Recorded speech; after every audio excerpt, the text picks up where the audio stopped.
But now on to the hip hops part of the segment. So now we got to get into Dave Chappelle and his last special on Netflix. What are your thoughts? Um, it's a Dave Chappelle special, I would say. It has its moments. But what do you think? As far as Dave goes, in my eyes, Dave can do no wrong. Dave is a legend. But I felt it kind of dragged along as it went.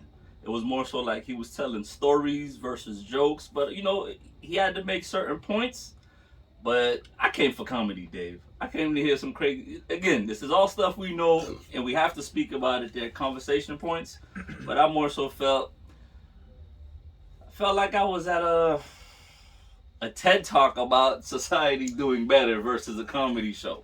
All right. Well, I mean, that's Dave's style of comedy, though. He's gonna give you maybe a long story, with the punchline at the end. Not exactly my favorite form of comedy or style of stand up.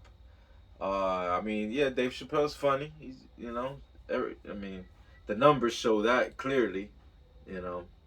But it's just not my favorite special on Netflix. Again, Dave could do no wrong. But with this one, I guess more so, it was his, hey, time to wrap it up. I'm going out. Let me shake and ruffle a couple of feathers.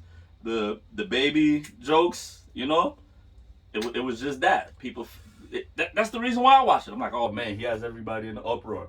What else could he? And then just in the preview alone, what you seen on the internet about the baby, there was really not much after that.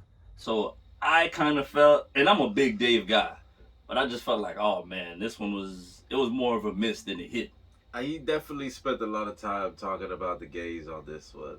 I would say he's He focused. he had to dial it back in. Excuse me, not just the gays, the LGBTQ plus community. He had to dial it back in. That was his Okay. explanation to them. But again, it was more of a conversation piece than a comedic piece. I felt. Maybe he was just trying to spit him out, get out this Netflix contract already, so he could chill to go back to living life. Not everybody wants to work every day, so Man, but hey, it's good for this culture. Shake it up, speak what you gotta speak on, and stand on what you gotta stand on. Accountability is key.